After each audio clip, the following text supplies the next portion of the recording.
Welcome to BV9 news. ముందుగా headlines చూద్దాం.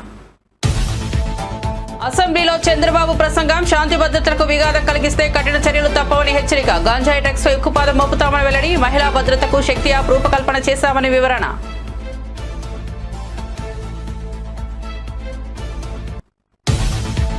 BRS అధినేత కె చంద్రశేఖరరావు అధ్యక్షతన తెలంగాణ భవన్లో పార్టీ శాసనసభాపక్షం సమావేశం. బీఆర్ఎస్ ఎమ్మెల్యేలు ఎమ్మెల్సీలు హాజరు. అసెంబ్లీ బడ్జెట్ సమావేశాలతో పాటు ఎమ్మెల్సీ ఎన్నికల్లో అనుసరించాల్సిన వ్యూహంపై పార్టీ ఎమ్మెల్యేలు ఎమ్మెల్సీలకు కేసీఆర్ దిశానిర్దేశం.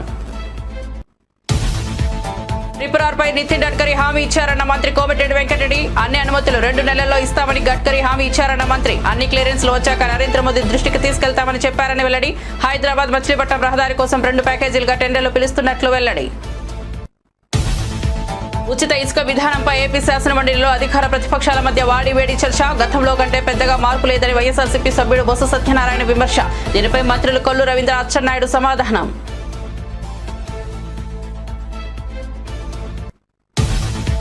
మారిషస్ అధ్యక్షుడికి పవిత్ర గంగాజలాన్ని కానుకగా ఇచ్చిన నరేంద్ర మోదీ. మారిషస్ లో పర్యటిస్తున్న ప్రధాని నరేంద్ర మోదీ. గంగాజలంతో పాటు పలు బహుమతులు అందజేసిన నరేంద్ర మోదీ. మారిషస్ అధ్యక్షుడు ఇచ్చిన విందులో పాల్గొన్న నరేంద్ర మోదీ.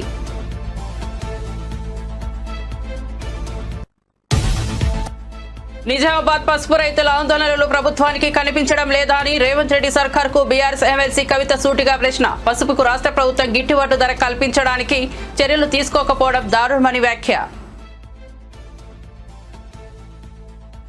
ఇక వార్త వివరాల్లోకి వెళ్తే, అసెంబ్లీలో వైఎస్ వివేకానందరెడ్డి హత్య కేసుపై సీఎం చంద్రబాబు కీలక వ్యాఖ్యలు చేశారు. నేరస్తులు ఎలా ట్రాప్ లో పెడతారనేందుకు ఇది ఉదాహరణగా పేర్కొన్నారు. వివేక గుండెపోటుతో మరణించారని మొదట చెప్పి సునీత పోస్ట్ మార్టం అడగకపోతే అంత్యక్రియలు చేసేవారని అన్నారు. ఉదయం గుండెపోటు అని చెప్పిన వారు సాయంత్రానికి మాట మార్చారని, నారాసుర రక్త చరిత్ర అంటూ తప్పుడు ప్రచారం చేశారని ఆరోపించారు.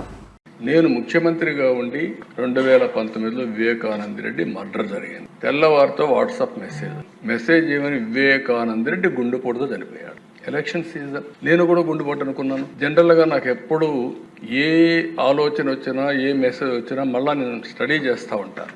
అలాంటిది నేను కూడా ఎలక్షన్ లో ఉండి క్యారీ అయ్యాను. నాకు ఒక సీఎంఓ ఉంది, ఒక ఇంటెలిజెన్స్ ఉంది, ఒక డీజీపీ ఉన్నాడు, మా చంద్రరాజు మంత్రి. అప్పుడు అందరం ఉన్నాం. అర్థం కాలేదు, నిజం అనుకున్నాం, నమ్మాం. అంటే నేరస్తులు ఏ విధంగా ట్రాప్ లో పెడతారనేదానికి ఇది ఒక ఉదాహరణ. దిశ అంతవరకే చెప్తున్నాను నేను ఈరోజు. అది అయిన తర్వాత మధ్యాహ్నాలకి బిల్డప్ అయింది. సునీత గారు అడిగారు దీన్ని పోస్ట్ మార్టం చేయాలని. సునీత గారు గాని పోస్ట్ మార్టం అడగకుండా ఉండుంటే క్రిమేషన్ అయిపోయారు. అంటే నేను ఎందుకు ఇవన్నీ చెప్తున్నానంటే, నేరాలు ఘోరాలు చేసే వ్యక్తుల పట్ల ఏ స్థాయి అయిన వాళ్ళైనా సరే మనం అప్రమత్తంగా ఉండకపోతే మాత్రం మనం న్యాయం చేసినట్టు కాదు, మనం కూడా ఇబ్బందులు పడే పరిస్థితి వస్తుంది. ఆ తర్వాత సాయంత్రానికి అధ్యక్ష ఎప్పుడైతే పోస్ట్ మార్టం చేశారో, ఏ టీవీలో అయితే గుండెపోటని చెప్పారో వాళ్లే సాయంత్రానికి మాట మార్చేసి ఇంతవరకు మా తండ్రి చనిపోయాడు, ఇప్పుడు తండ్రి లేని బిడ్డే కాకుండా చిన్నాన్న ఉంటే ఆ పెద్ద దిక్కు కూడా లేకుండా పోయిందని చెప్తే ప్రజలు నమ్మించే పరిస్థితికి వచ్చారు. 2వ రోజు అధ్యక్ష నా చేతిలో కత్తిపెట్టి నారాసుర రక్త చరిత్రను వేసే పరిస్థితికి వచ్చారు. బాధ కదా దేశ, ఆవేదన కలగదా? ఏంటి ఇలాంటి అరాచకాలు చేసి కూడా రాజకీయాలు చేయగలుగుతామనే ధీమా. నా జీవితంలో ఒకటే చెప్తాను దశ, ఎప్పుడు హత్యా రాజకీయాలు మరక అంటకుండా 45 సంవత్సరాల రాజకీయాలు చేశారు. ఎవరైనా హత్యా రాజకీయాలు చేసిన ప్రజాక్షేత్రంలో పోరాడి అలాంటి వ్యక్తుల్ని శాశ్వతంగా రాజకీయాలు లేకుండా చేశాను తప్ప, శిక్షలు బయటకు చేశాను తప్ప, నేను ఎలాంటి పరిస్థితులు కూడా అలాంటి దీనికి దోహదం చేయలేదు. నేను ఎప్పుడూ చెప్పేవాడిని, ఒక హత్య చేయడం అనేది చాలా ప్రమాదం. పోస్ట్ మార్టానికి కారకులైన వ్యక్తులు మీకు కూడా పోస్ట్ మార్టం జరుగుతుంది, జాగ్రత్తగా ఉండమని హెచ్చరించాను. ఈ రోజు ఈ హౌస్ లో కూడా ఎమ్మెల్యేస్ అందరికీ చెప్తున్నాను, మీ నియోజకవర్గాల్లో లా అండ్ ఆర్డర్ కంట్రోల్ చేయడం మీ బాధ్యత. లా అండ్ ఆర్డర్ ని మనం గాని విస్మరిస్తే ప్రజల్లో అశాంతి వస్తే కరెక్ట్ కాదు. ఇంకొక విషయం కూడా చెప్తున్నాను, రాజకీయ ముసుగులో నేరాలు ఘోరాలు చేసి ఎదురుదాడి చేసి తప్పించుకుంటా ఉంటే ఈ ప్రభుత్వంలో సాగనివ్వనని మరొక్కసారి చాలా స్పష్టంగా విజ్ఞప్తి చేస్తున్నాను. రీజనల్ రింగ్ రోడ్డుపై కేంద్రంతో సంప్రదింపులు కొనసాగుతున్నాయని మంత్రి కోమటిరెడ్డి వెంకటరెడ్డి తెలిపారు. ఢిల్లీలో కేంద్ర మంత్రి నితిన్ గడ్కరీతో భేటీ అయిన అనంతరం మీడియాతో మాట్లాడారు. సంగారెడ్డి, భువనగిరి, చౌటుప్పల్ వరకు టెండర్ల ప్రక్రియ పూర్తయిందని చెప్పారు. త్వరలోనే ప్రాజెక్టు పనులు వేగంగా ప్రారంభమవుతున్నాయని తెలిపారు. ప్రపోజల్స్ కూడా అలైన్మెంట్ కూడా పంపాలని కూడా వారు చెప్పడం జరిగింది. ఇప్పటికే మేము కూడా అలైన్మెంట్ చేయడం జరిగింది. అది పోయిన తర్వాత ముఖ్యమంత్రి గారితో డిస్కస్ చేయడం జరుగుతుంది. రెండవది ముఖ్యమైనది హైదరాబాద్ విజయవాడ 6 లేనింగ్ సంబంధించి మీ అందరికీ తెలుసు, లాస్ట్ టైం పార్లమెంట్లో ఎన్నిసార్లు నేను మాట్లాడినాం. దానికి సంబంధించి కేంద్ర మంత్రివర్యులు ఒకటే చెప్పారు, దాన్ని మచిలీపట్నం వరకు ఎక్స్టెండ్ చేస్తూ కన్సల్టెంట్ని పిలవడం జరిగింది. నేను అప్పుడు చెప్పాను, మళ్ళీ దీన్ని మీరు మచిలీపట్నం అంటే లేట్ అవుతుంది, ఫస్ట్ ఇప్పుడు Hyderabad border Ramoji film city అవతలకి వెళ్ళి విజయవాడకు ఒక ప్యాకేజు 6 లేన్ కోసం ఆల్రెడీ ల్యాండ్ ఎక్విజిషన్ అయిపోయింది, దాన్ని టెండర్ పిలవాలని చెప్పినప్పుడు ఎమ్మడే నేషనల్ హైవే చైర్మన్ గారితో సెక్రటరీ గారితో మోర్చ్ సెక్రటరీతో మాట్లాడి 2 ప్యాకేజీలుగా చేస్తూ విజయవాడకి వెళ్ళి మచిలీపట్నం ఒక ప్యాకేజు, హైదరాబాద్ శివారు అంటే రామోజీ ఫిలిం మల్కాపూర్కి వెళ్ళి విజయవాడ వరకు 2 ప్యాకేజీగా చేసి 2 నెలల్లో ఆ ప్రాసెస్ కంప్లీట్ చేసి టెండర్లు పిలవాలని చెప్పి వాడు ఆదేశాలు ఇవ్వడం జరిగింది. అది కూడా సంతోషకరమైన వార్త. మూడవది 12 ఆర్ఓబీలు దాదాపు 1000 కోట్ల రూపాయలు విలువ చేసే ROBs road over bridges sanction చేయడం జరిగింది. దాన్ని కూడా ఎమ్మడే అప్రూవల్ చేసి శాంక్షన్ చేస్తున్నానని చెప్పడం జరిగింది. ఇంకా మిగిలిపోయిన విషయాలు మీ అందరికీ తెలుసు. శ్రీశైలం వెళ్ళే ఎలివేటెడ్ కారిడారు 62 కిలోమీటర్లకు దాని మీద డిపిఆర్తో పాటు స్పీడప్ చేయాలని అడిగినప్పుడు దాన్ని సపరేట్గా మీటింగ్ పెట్టాలని అక్కడున్న అధికారులకు వారు చెప్పడం జరిగింది. ఎందుకంటే ఫారెస్ట్ క్లియరెన్స్ 62 కిలోమీటర్లు అంటే చాలా పడుతుంది. దానికి సంబంధించి ఎలివేటెడ్ కారిడార్ సంబంధించి సపరేట్ మీటింగ్ పెడతానని చెప్పి వారు మాకు హామీ ఇవ్వడం జరిగింది. దాంతోపాటు మన కొల్లాపూర్ దగ్గర కృష్ణా నదిపై కేబుల్ బ్రిడ్జ్ 1200 కోట్స్ సోమశీల ఆ కేబుల్ బ్రిడ్జ్ కూడా 1200 కోట్లతోని టెండర్లు కూడా పిలవడానికి అన్ని ఏర్పాటు చేస్తున్నామని చెప్పి హామీ ఇవ్వడమే కాకుండా 5 రోప్వేలు అడిగినాం మేము. యాదగిరిగుట్టతో పాటు మన భువనగిరితో పాటు రామగిరి కిల్లాతో పాటు డిఫరెంట్ ప్లేసెస్లో రోప్వేలు పర్వతమాల ప్రాజెక్టు కింద అడిగినప్పుడు దాన్ని కూడా వారు శాంక్షన్ చేస్తున్నట్టు చెప్పడం జరిగింది. మొన్న కూడా రోడ్డు కూడా 4 ఏళ్ల కింద టెండర్ పిలిస్తే కాంట్రాక్టర్ చేయకపోవడం, ల్యాండ్ ఎక్విజిషన్ ఫారెస్ట్ క్లియరెన్స్తో ఆగిపోయింది. దాని తెలంగాణ భవన్లో బీఆర్ఎస్ అధినేత కె చంద్రశేఖరరావు అధ్యక్షతన శాసనసభాపక్ష సమావేశం జరిగింది. బీఆర్ఎస్ ఎమ్మెల్యేలు ఎమ్మెల్సీలు హాజరైన ఈ సమావేశంలో అసెంబ్లీ బడ్జెట్ సమావేశాల వ్యూహంపై చర్చించారు. ఎస్సీ వర్గీకరణ, బీసీలకు 42% రిజర్వేషన్ బిల్లులపై పార్టీ అధికారుల దృష్టి సారించాలని సూచించారు. రాష్ట్రంలో రైతాంగ సమస్యలు, వ్యవసాయ రంగంపై సభలో చర్చించే కార్యాచరణపై మార్గనిర్దేశం చేశారు. తెలంగాణలో కాంగ్రెస్ ప్రభుత్వం పెరుగుతున్న వ్యతిరేకతను తట్టుకోలేక సీఎం రేవంత్ రెడ్డి తరచుగా ఢిల్లీకి వెళ్లిపోతున్నారని మాజీ ఎంపీ డాక్టర్ బూర నరసయ్య గౌడ్ వ్యంగ్యాస్త్రాలు సంధించారు. గడికి ఢిల్లీకి పరిగెత్తితే రేవంత్ రెడ్డి అక్కడే ఒక సచివాలయం కట్టించుకోవాలని వ్యంగ్యంగా సూచించారు. ప్రస్తుతం రాష్ట్రంలో కాంగ్రెస్ విధానాలపై తీవ్ర విమర్శలు వస్తున్నాయి. వారు ప్రతిపక్షంలో అత్యధిక వారి యొక్క ప్రభుత్వం బీజేపీ ప్రభుత్వం సెంటర్లో అప్పుడు ఎక్కువ కాలం యూపీఏ ప్రభుత్వం ఉండే, కానీ ఆయన ఎప్పుడూ ఢిల్లీ సంవత్సరానికి 2-3 సార్లు కూడా ఢిల్లీ పోలే. అది పరిపాలనా దక్షత అంటే. ఈరోజు ముఖ్యమంత్రి రేవంత్ రెడ్డి గారు ఇప్పుడు వారు ఢిల్లీకి సీఎమ్మా, మరి ఢిల్లీలో కేంద్ర మంత్రి, మరి తెలంగాణ రాష్ట్ర కాంగ్రెస్ ప్రభుత్వాన్ని ముఖ్యమంత్రి అనేది అర్థం కావట్లేదు. ఇంకో విషయం మీ అందరికీ తెలియదు ఏంటంటే, కాంగ్రెస్ పార్టీకి రేవంత్ రెడ్డి ముఖ్యమంత్రి గారికి మధ్య పూర్తిగా అపనమ్మకంతో ఉన్నారు. కాంగ్రెస్ పార్టీ రేవంత్ రెడ్డి గారిని నమ్మట్లేదు, రేవంత్ రెడ్డి గారు కాంగ్రెస్ పార్టీని నమ్మట్లేదు. వీళ్ళిద్దరి మధ్య రిలేషన్ ఎట్లా ఉందంటే, మనం చూస్తాం కదా చిన్నప్పుడు cartoon Tom and Jerry. Congress party మరి రేవంత్ రెడ్డి గారి ముఖ్యమంత్రి గారి మధ్యలో ఉన్నటువంటి సంబంధం సాక్షాత్తు టామ్ అండ్ జెర్రీ రిలేషన్ల లాగుంది. అందుకొరకే వాళ్ళు ఒక సూపర్ సీఎం మీనాక్షి నటరాజన్ గారు తీసుకొచ్చి పెట్టడం జరిగింది. ఇప్పుడు మన జరిగినటువంటి పాపం ఎమ్మెల్సీ పదవుల సెలక్షన్లో రేవంత్ రెడ్డి గారు ఇచ్చిన లిస్టును పక్కకు పెట్టి యావత్ మీనాక్షి నటరాజన్ గారు సిఫార్సు చేసినటువంటి లిస్టునే కేంద్ర కాంగ్రెస్ పార్టీ నాయకత్వం అనుమతించిందంటే దాని సాక్షాత్తు ఇద్దరి మధ్యలో టామ్ అండ్ జెర్రీ రిలేషను ఉన్నది. అది ఎన్ని రోజులు ఉంటుందో దేవుడే తెలవాలి. ఇకపోతే నా సలహా మన రాష్ట్ర అభివృద్ధి కొరకు ఈరోజు ఏంటంటే రాష్ట్రంలో ఎవరి దగ్గర చెలి కావలేదు, ఏ వ్యాపారం జరగట్లేదు. రియల్ ఎస్టేట్ అయితే కోమాల ఉంది, నిద్ర కూడా కాదు కోమాల ఉంది. వారికి తెలంగాణ రాష్ట్రం పార్టీలు ఏమైనా కూడా బీజేపీ ఎప్పుడైనా కూడా సబ్కా సాత్ సబ్కా వికాస్. నిజామాబాద్ పసుపు రైతుల ఆందోళనలను రాష్ట్ర కేంద్ర ప్రభుత్వాలు పట్టించుకోవడం లేదని బీఆర్ఎస్ నేత కవిత విమర్శించారు. ఎన్నికల సమయంలో రాహుల్ గాంధీ, రేవంత్ రెడ్డి క్వింటాకు 15,000 మద్దతు ధర హామీ ఇచ్చి ఇప్పుడు మౌనం వహిస్తున్నారని నిలదీశారు. బీజేపీ ఎంపీ ధర్మపురి అరవింద్, కేంద్ర మంత్రి బండి సంజయ్ రైతులను పరామర్శించకపోవడాన్ని ప్రశ్నించారు. తక్షణమే ప్రభుత్వం 15,000 మద్దతు ధరతో పసుపు కొనుగోలు చేయాలని డిమాండ్ చేశారు. జై తెలంగాణ. ఇవాళ నిజామాబాద్లో పసుపు రైతులు ఉద్యమిస్తున్నటువంటి తీరుని మనం గమనించడం జరిగింది. మొన్న మిర్చి రైతులు అదే తీరుగా ఉద్యమించిండ్రు. కానీ మాటలు చెప్పినటువంటి కేంద్ర రాష్ట్ర ప్రభుత్వాలు ఇద్దరు కూడా మరి రైతులకు ఆదుకోవడానికి ముందుకు రావడం లేదు.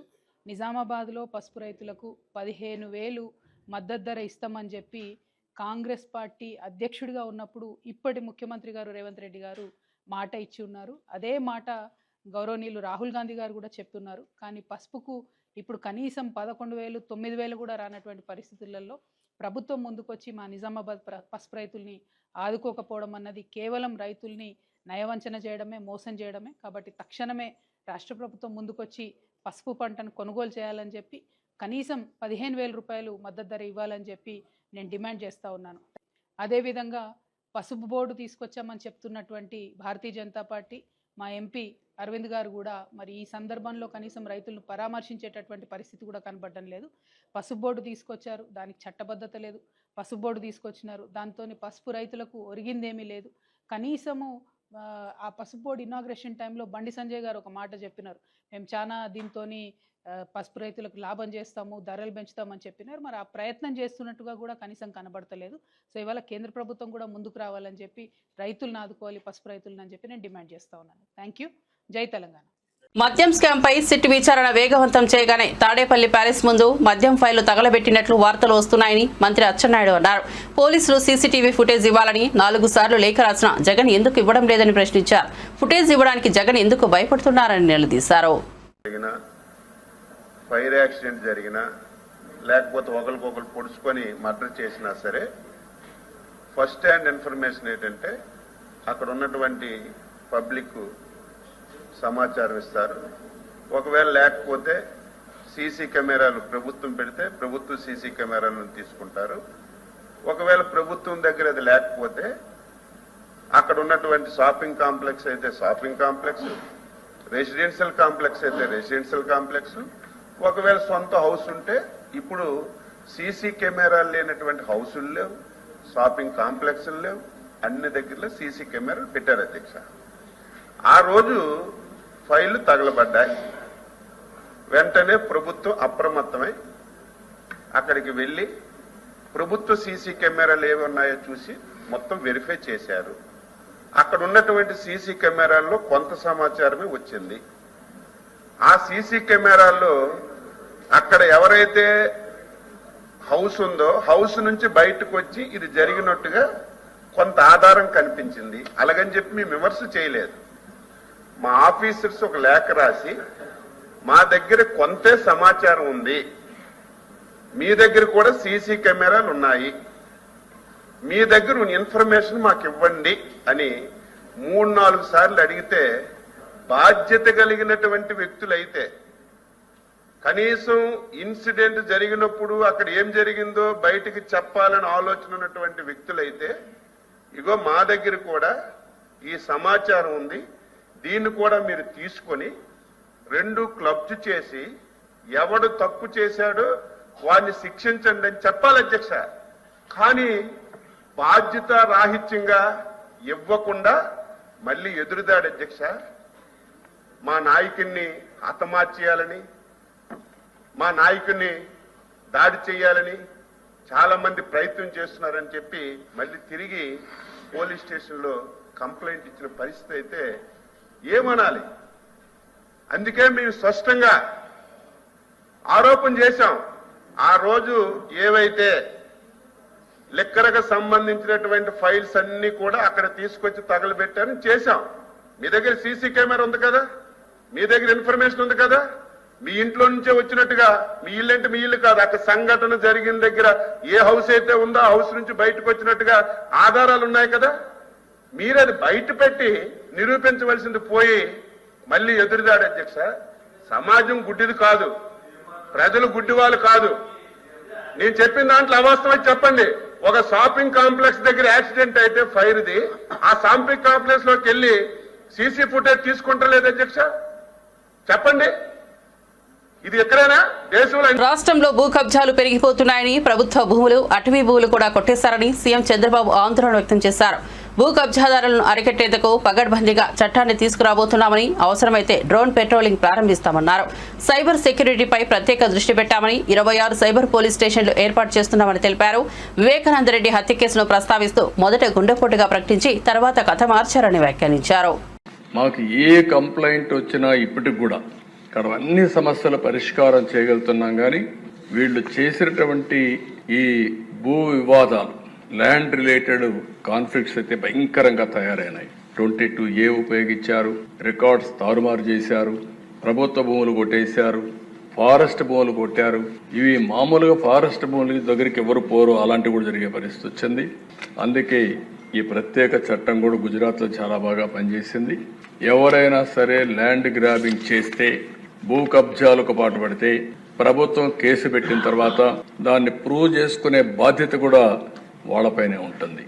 దాంట్లో మళ్ళీ ఏ మాత్రం కూడా ఉపేక్ష లేదు. అలాంటి పగడ్బందీ చట్టాన్ని కూడా తీసుకొస్తున్నాం. ఈ చట్టం ద్వారా ఎక్కడైనా ఎవరైనా సరే భూ కబ్జా చేయాలంటే భయపడే పరిస్థితి రావాల్సిన ఉంది. అలాంటి చట్టాన్ని కూడా తీసుకొస్తామని చెప్పి కూడా నేను మీకు తెలియజేస్తున్నాను. అదే మరిగా దిశ ఈరోజు టెక్నాలజీ, డ్రోన్స్ ఉపయోగిస్తున్నాం. ఇంకా మా వాళ్ళందరూ మాస్టరైజ్ చేస్తున్నారు.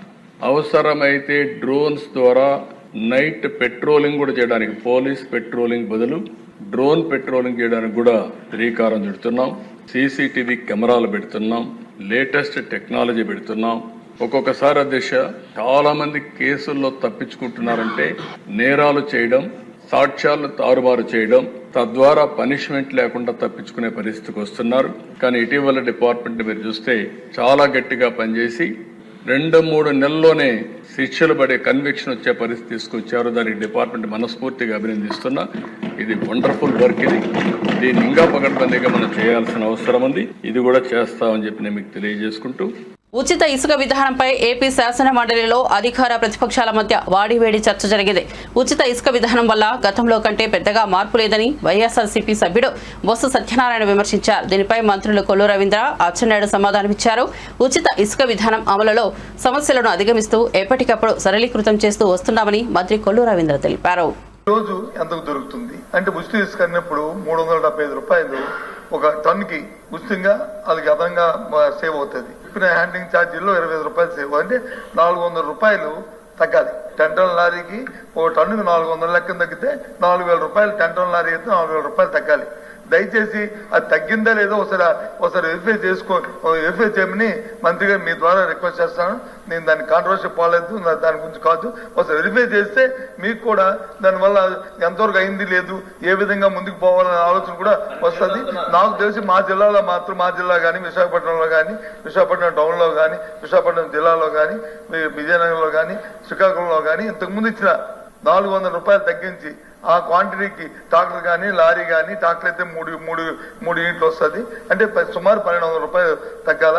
అదే లారీకి అయితే 4000 రూపాయలు తగ్గాల. ఆ సందర్భం లేదని నాకున్న ఇన్ఫర్మేషన్ దయచేసి తమరు పరిశీలించవలసిన కోరుతున్నాను. గత ప్రభుత్వంలో వాళ్ళు 375 రూపాయలు కదా అధ్యక్ష, వాళ్ళు ట్రాన్స్పోర్ట్ కానీ ఇవన్నీ కూడా మళ్ళీ ఎక్స్ట్రా, అవన్నీ కూడా ఎక్స్ట్రా ఇస్తున్నారు. ఇప్పుడు ట్రాన్స్పోర్ట్ ఎక్స్ట్రా అన్నది 375 రూపాయలు రీచెస్ దగ్గర కాస్టే. ఇప్పుడు మేము ఆ రీచ్ దగ్గర 0 అధ్యక్ష, రీచ్ దగ్గర ఒక పైసా చెల్లించాల్సినటువంటి అవసరం లేదు. జస్ట్ ఏదైతే హ్యాండ్లింగ్ ఎక్కడ లోడింగ్ ఛార్జెస్ ఉంటాయో ప్లస్ ట్రాన్స్పోర్ట్ ఛార్జెస్ కట్టుకుంటే వస్తుంది. ఇదే విశాఖపట్నంలో అధ్యక్ష 1700 రూపాయలకి అమ్మారు అధ్యక్ష. ఇవాళ 600-700 రూపాయలకి విశాఖపట్నంలో అవైలబిలిటీ ఉంది అధ్యక్ష. కావాలంటే చూద్దాం. స్టాక్ పాయింట్స్ అంటే వాళ్ళు తెచ్చుకునే మళ్ళీ స్టాక్ లో పెడతారు కాబట్టి వాళ్ళకైనా లోడింగ్ ఛార్జెస్ డబుల్ అవుతుంది తప్ప మిగతాది డైరెక్ట్ మేము కూడా పంపిస్తున్నాం అధ్యక్ష. డైరెక్ట్ పంపిస్తే 600-700 రూపాయలకి వస్తుంది. విజయవాడ 200 రూపాయలు వస్తుంది అధ్యక్ష. గతంలో ఇక్కడ విజయవాడలో మేము 30-40 వేల రూపాయలు కొనుక్కున్నాం అధ్యక్ష. ఇట్లా చాలా వ్యత్యాసం ఉంది. కాబట్టి మీరు ఎంక్వైరీ చేసుకుని వాళ్ళ ప్రజలు అయితే చాలా సంతోషంగా ఉన్నారు అధ్యక్ష. కన్స్ట్రక్షన్ యాక్టివిటీ కూడా చాలా ఫాస్ట్ గా జరుగుతుంది అధ్యక్ష. మీరు ఏదైనా సలహాలు సూచించి ఖచ్చితంగా తప్పకుండా ఈ పాలసీ ద్వారా ప్రజలకి ఏది మంచి జరిగితే అది తీసుకోవడానికి మేము ఎప్పుడు కూడా సిద్ధంగా ఉంటాం అధ్యక్ష. ధన్యవాదాలు అధ్యక్ష. ఈ లెక్కలు ఈ రేట్లలోకి వెళ్ళడానికి నాకు ఇష్టం లేదు, కానీ గ్రౌండ్ లో జరుగుతున్నది 2024లో మాకు అధికారం ఇచ్చారు అధ్యక్ష. మా జిల్లాను తీసుకుంటే ఉదాహరణ నా కాన్స్టిట్యూషన్ నాడు నేడు పథకంలో ఫేజ్ 1, 2 పూర్తి కాకుండానే గత ప్రభుత్వం మూసేసిందని మంత్రి నారా లోకేష్ విమర్శించారు. పెండింగ్ పనులు పూర్తి చేయడానికే 4,789 కోట్లు అవసరమని తెలిపారు. విద్యార్థులను ప్రభావితం చేసే జీవో 115ను కూటమి ప్రభుత్వం రద్దు చేసిందని, త్వరలోనే ప్రత్యామ్నాయ మార్గం తీసుకొస్తామని స్పష్టం చేశారు.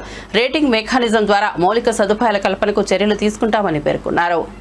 గత ప్రభుత్వము ఫేజ్ 1, ఫేజ్ 2 కింద అండ్ ఫేజ్ 3 కింద అనేక పనులు ప్రారంభించడం జరిగింది. దాంట్లో భాగంగా మీరు చూస్తే కనీసం ఫేజ్ 1 కూడా పూర్తి చేయాల, ఫేజ్ 2 కూడా అనేక పనులు పెండింగ్ పెట్టారు అధ్యక్ష. ఈ రెండు పూర్తి చేసేదానికి సుమారుగా 4,789 కోట్ల రూపాయలు మన ప్రభుత్వానికి అవసరం ఉంటుంది అధ్యక్ష. ఇదంతా చూసిన తర్వాత ఫస్ట్ నేను అనుకుంది, ఎందుకంటే ఈ కుటుంబీ ప్రభుత్వం ఏర్పడడానికి ప్రధానమైన కారణం కూడా మనం 117 జియో రద్దు చేస్తామని చెప్తాం జరిగింది. ఎందుకంటే విద్య అనేది పిల్లలకి దూరం అవుతుంది, మళ్ళీ ప్రాథమిక విద్య తీసుకురావాలన్న ఆలోచనతో ఆ ఫోకస్ కి వెళ్దామనే లక్ష్యంతో ఉన్నాం అధ్యక్ష. దాంట్లో భాగంగా ముందర జియో 117 కి ఆల్టర్నేటివ్ తీసుకురావాలి. అది చూసుకున్న తర్వాత ఎక్కడ ఇన్ఫ్రాస్ట్రక్చర్ అవసరం ఉందో అది బేస్ చేసుకుని ఇన్ఫ్రాస్ట్రక్చర్ బిల్డ్ చేయాలనే లక్ష్యంతో మన ప్రభుత్వం ఉంది అధ్యక్ష. దాంట్లో అధ్యక్ష మీరు చూస్తే ఇన్ఫ్రాస్ట్రక్చర్ కూడా అనేక స్టార్ రేటింగ్లు ఇస్తాం జరిగింది అధ్యక్ష. 0, 1, 2, 3, 4, 5 స్టార్. ఎందుకు చేసామంటే నేను కూడా వ్యత్యాసం చేశాను. కొన్ని పాఠశాలలో ఇన్ఫ్రాస్ట్రక్చర్ అన్ని ఉన్నాయి, బెంచ్లు ఉన్నాయి, టీవీలు ఉన్నాయి, రంగులు ఉన్నాయి. కొన్ని పాఠశాలలో అసలు ఏమి లేవు అధ్యక్ష. అంటే కంప్లీట్ ఎక్స్ట్రీమ్స్ నాకు ఫీల్డ్ లో కంపెనీ ఇది కరెక్ట్ కాదని భావించి కొన్ని నిర్ణయాలు. ఒకటి లీక్ ప్రూఫ్ బిల్డింగ్, అన్నిటికీ పెయింట్ ఉండాలి, ఎలక్ట్రిసిటీ ఉండాలి, ఫంక్షనల్ టాయిలెట్ ఉండాలి, డ్రింకింగ్ వాటర్ ఫెసిలిటీస్ ఉండాలని నిర్ణయం తీసుకున్నాం. దీంట్లో భాగంగా మనం అనేక రేటింగ్ మెకానిజం ఏర్పాటు చేసాం. ఆ రేటింగ్ ఎట్టి చేస్తున్న వివరాలు గౌరవ సభ్యులు కూడా నేను పంపిస్తాను అధ్యక్ష. దాంతో వాళ్ళు కూడా ఒక ఐడియా వస్తుంది. దాన్ని బట్టి వాళ్ళ నియోజకవర్గాల్లో ఎందుకు ఒక పాఠశాల ఆ రేటింగ్ వచ్చిందని కూడా తెలుసుకుని అది ఎట్లా ఇంప్రూవ్ చేయాలో వాళ్ళు కూడా ఒక అవకాశం ఉంటుంది అధ్యక్ష. ఇప్పుడు వాస్తవంగా అధ్యక్ష అన్ని ప్రభుత్వ పాఠశాలల్ని మనం 5 స్టార్స్ రేటింగ్ తీసుకురావాలి. సుమారుగా ఈ రోజు SSR రేట్ ప్రకారం 13,526 కోట్ల రూపాయలు అవసరం ఉంది అధ్యక్ష. సో ఇదేదో ఒక్క రోజులో చేసేస్తాం, ఒకేసారి అయిపోతుంది అనుకుంటాం, ప్రమాదకరం. చేయలేము అధ్యక్ష. ఒక రోజు అయ్యే పని కాదు. అందరం కలిసికట్టుగా పని చేస్తే ఒక 5 నుంచి 7 సంవత్సరాలు పడుతుంది అధ్యక్ష. ఇక్కడ నేను గౌరవ సభ్యులందరినీ కూడా ఏంటంటే మనం కూడా ప్రభుత్వ పాఠశాలల్ని దత్తత తీసుకుని లోకల్ CSR నిధులు కానివ్వండి, ఇతర వేరే కార్యక్రమాల ద్వారా నిధులు జతపరిచి ఈ ప్రభుత్వ పాఠశాలని ఇన్ఫ్రాస్ట్రక్చర్ ని ప్రధానంగా ఇంప్రూవ్ చేయాలని గౌరవ సభ్యులందరినీ కోరుతున్నా అధ్యక్ష. SLBC సొరంగ మార్గంలో గల్లంతైన వారి కోసం 18వ రోజు సహాయక చర్యలు కొనసాగుతున్నాయి. ఇంకా ఆచూకీ లభించిన 7 కోసం సహాయక బృందాలు అవిశ్రాంతంగా పోరాడుతున్నాయి. మంగళవారం రోబోలను సైతం రంగంలోకి దించారు. రోబోటిక్స్ బృందం ఒక రోబోతో సొరంగంలోకి వెళ్లింది. మొదటి షిఫ్ట్ లో 110 మంది రెస్క్యూ టీం టన్నెల్లోకి వెళ్లి గాలిస్తోంది.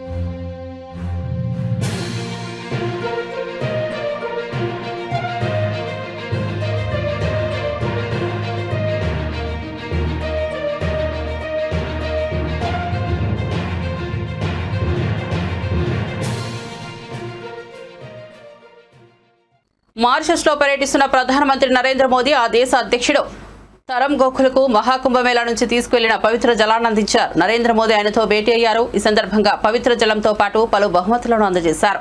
అనంతరం మారిషస్ అధ్యక్షుడు ఇచ్చిన విందులో పాల్గొన్నారు. అంతకుముందు మారిషస్ ప్రధాని నవీన్ రామ్ గోలంతో నరేంద్ర మోదీ భేటీ అయ్యారు. ఆ దేశ జాతిపిత సిఓ సాగర్ రామ్ గోలం పేరుతో మీద ఏర్పాటు చేసిన బొటానికల్ గార్డెన్ ను వారు సందర్శించారు. ఇరువురు ప్రధానులు గార్డెన్ లో చెరొక మొక్క నాటారు. అమ్మ పేరిట మొక్క నాటినట్లు నరేంద్ర మోదీ ఎక్స్ వేదికగా వెల్లడించారు.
తిరుమల శ్రీ వెంకటేశ్వర స్వామి వారిని బలగం సినిమా దర్శకుడు వేణు దర్శించుకున్నారు. మంగళవారం వీఐపీ విరామ సమయంలో స్వామివారి సేవలో పాల్గొని మొక్కులు చెల్లించుకున్నారు. దర్శనం అనంతరం రంగనాయకుల మండపంలో వేద పండితులు వేద ఆశీర్వచనం అందించగా ఆలయ అధికారులు శ్రీవారి తీర్థ ప్రసాదాలు అందజేసి పట్టు వస్త్రంతో సత్కరించారు.